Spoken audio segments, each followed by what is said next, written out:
Bueno, estamos con la profesora de la Escuela de Negocios, Flavia Cardoso. Ella pertenece al área de marketing y nos va a contar sobre una publicación muy interesante, una investigación que ella ha realizado con otras coautoras, que trata sobre cómo las familias que tienen niños con diabetes tipo 1 buscan restaurar el equilibrio. Cuéntanos un poquito cómo nace el interés por realizar esta investigación. Bueno, en el momento que empezamos la investigación, una de mis coautoras trabajaba en la Universidad Católica y ella tenía un alumno que tenía diabetes tipo 1 y él quería hacer su tesis sobre la conexión entre el diabetes y el mercado. Pero después de hacer un par de entrevistas, le pareció que era demasiado complejo y optó por hacer el examen de grado, pero nos quedó el tema dando vueltas. Y yo personalmente tengo alguna relación con el diabetes porque mi abuela era enfermera jefa del hospital de diabetes, de investigación de diabetes en Río, y yo de chica la acompañé muchas veces a las charlas que daba ella a las familias recién diagnosticadas con diabetes. Mi sobrina es diabética y una de las mejores alumnas, amigas de mi hija, es diabética también.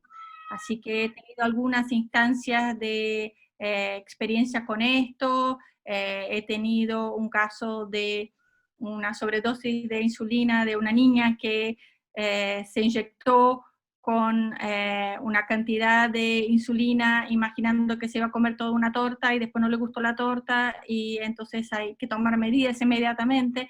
Entonces eso se quedó dando vueltas y yo empecé a pensar cómo podíamos convertir eso en un trabajo de investigación que tuviese que ver con el área de marketing y sobre todo con el área de cultura de consumo, que es mi área de estudio. Porque en el fondo las familias que tienen niños que padecen diabetes tipo 1 se ve muy alterada su vida familiar, ¿cierto? Sí, en realidad cuando empieza recién se diagnostica el diabetes tipo 1 se diagnostica en niños y adolescentes en su mayoría, y por lo general cuando se diagnostica todos nos dijeron que sentían que su vida como ellos la conocían se había acabado, o sea, no es que se habían muerto ni nada por el estilo, pero lo que estaban acostumbrados a vivir ya no iba a poder ser, que había que hacer un montón de adaptaciones por ejemplo, contaban que cuando llamó el médico, una familia estaba a punto de ir a un matrimonio, se canceló todo, otra familia, todos se recuerdan perfectamente el momento que fueron informados del diagnóstico y cómo eso cambió radicalmente su vida. Y a partir de ahí, de a poco, se van estableciendo algunas formas de lidiar con esa instabilidad, porque lo que es más interesante acá es que toda la investigación de marketing en comportamiento del consumidor, en cultura de consumo, trata de enfocarse en su gran mayoría en cómo los consumidores toman decisiones y cómo administran los efectos de estas decisiones.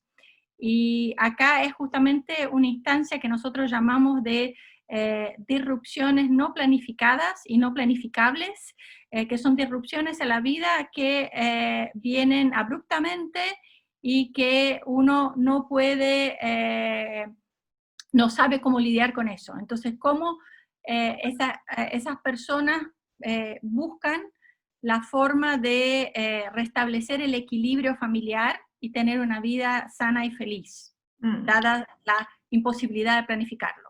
Bueno, y ahí viene un poco la vuelta que nos comentabas previo a la entrevista, ¿cierto? De relacionarlos de cierta forma con lo que le está pasando a todas las familias con el COVID, con la pandemia, ¿cierto? Porque pasa justamente esto, que antes tal vez uno podía planificarse mucho más y ahora vivimos en la incertidumbre.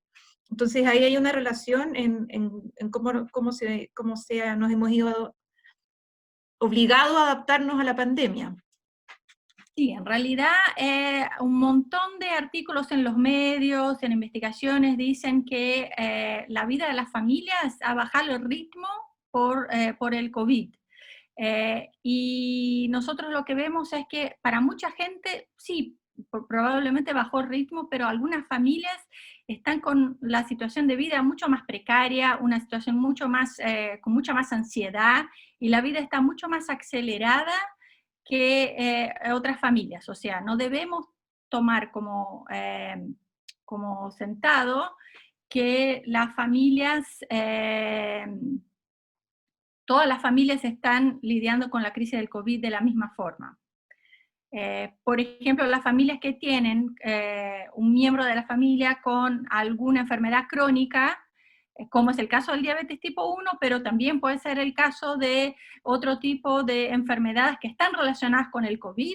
Esas familias tuvieron su ritmo de vida mucho más acelerado, porque las preocupaciones con la limpieza, con que no entre nadie extraño, cómo vamos a prevenir que alguien de la familia se contagie, porque el riesgo de vida de ese miembro de la familia es mucho más alto. Entonces todas esas familias están con la vida no menos acelerada, sino que más acelerada.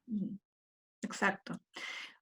¿Nos puedes contar un poco de algunas conclusiones que llegaron en la investigación que eran bien interesantes, un poco de cómo lograban restaurar el equilibrio de esta familia? Hay mucha investigación en marketing sobre cómo las familias tercerizan servicios cuando están sobrepasadas y cómo manejan toda la cuestión de esa tercerización, pero la mayor parte de esa investigación está centrada en evaluar cómo se toman las decisiones y ver cómo se administran las consecuencias de esas decisiones. Y lo que nosotros vimos era que lo que presuponía esa investigación, esa línea de investigación, era que se podían planificar esas decisiones. Y nuestra pregunta empezó por ¿qué hacen las familias cuando no se puede planificar? Y la conclusión que llegamos, haciendo una metáfora con el baile, fue que las familias bailan. Y a esa conclusión nosotros llegamos porque cuando estábamos haciendo las entrevistas con las familias con niños diabéticos, muchas familias nos contestaban en las entrevistas, bueno, tuvimos que adaptar el ritmo de la música, hay que bailar al ritmo de la música, y todas esas cuestiones que nos remetían a toda esa cuestión del baile. Y nosotros entonces vimos que las familias en el medio del caos, que es la vida sin poder planificar, cada familia busca su estilo de baile. O sea, hay diferencia, por ejemplo, en el baile entre el ballet clásico y el tango argentino, y eso tiene que ver con los tipos de movimientos y la forma de encadenar esos movimientos que tiene cada tipo de baile. Así que nosotros dividimos las actividades que hacen las familias en la búsqueda del equilibrio entre actividades que nosotros llamamos de aterrizadas, que son actividades más rutinarias que los calman porque saben de alguna manera qué es lo que va a pasar a seguir. Eso, si lo pasamos a un paralelo con lo que está pasando ahora con el COVID, sería, por ejemplo, cuando las familias cocinan juntas, hacen jardinería, la mamá le enseña a un hijo o una hija a hacer tricot o cosas de este tipo. Son formas de sacar un poco la mente de las presiones que tienen en sus vidas y hacer una conexión familiar de una forma que pueda convertirse en rutinaria. Y después hay otros tipos de actividades que nosotros llamamos de aéreas, que son actividades que en realidad las sacan un poco del equilibrio, pero les hacen bien porque es una forma de conectar con el bien mayor a la sociedad.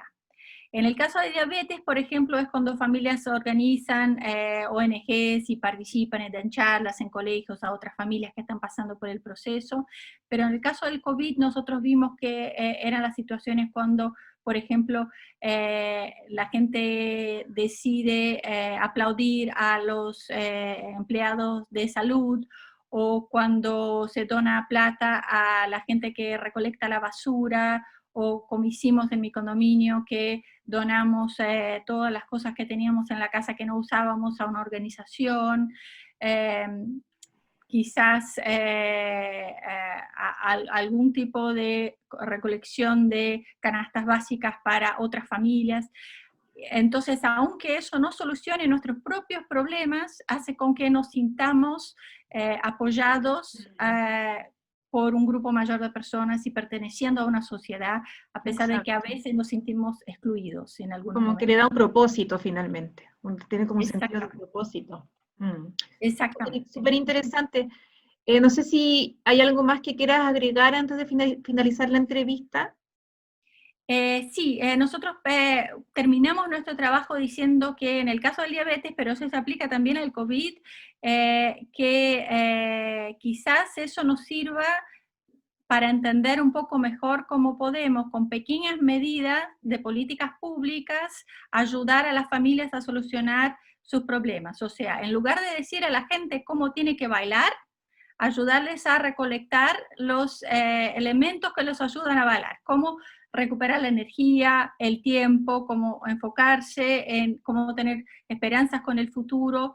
Entonces, en lugar de proponer reglas que muchas veces la gente no puede cumplir, Mm. tratar de hacer cosas que los ayuden. En el caso de diabetes puede ser, por ejemplo, facilitar las etiquetas de los alimentos para que un niño pueda entender, los menús de los colegios que digan cuántos hidratos de carbono tienen, ese tipo de cosas que pueden ayudar a las personas a recuperar ese equilibrio de una forma un poco menos caótica. Perfecto. Bueno, vamos a dejar acá en esta entrevista el link para que puedan acceder, porque esta entrevista va a estar, o sea, perdón, esta investigación va a estar disponible durante varios días, ¿cierto? Creo que era 30 días. Que se podía. 30 días, sí. Uh-huh. Y lo otro que me gustaría para cerrar es contar que, no sé si lo dijimos al principio, pero esta es una investigación que donde tú tienes otras coautoras para nombrarlas también. Sí, este trabajo lo hice yo, Flavia Cardoso, el Adolfo Ibáñez, Pilar Rojas Gaviria, que está en la Universidad de Birmingham en Inglaterra, y Diane Scaraboto, que está en la Universidad de Melbourne en Australia. Pero el trabajo de campo se hizo acá en Chile. Perfecto. Bueno, con eso estamos. Te agradezco mucho, Flavia, por tu tiempo.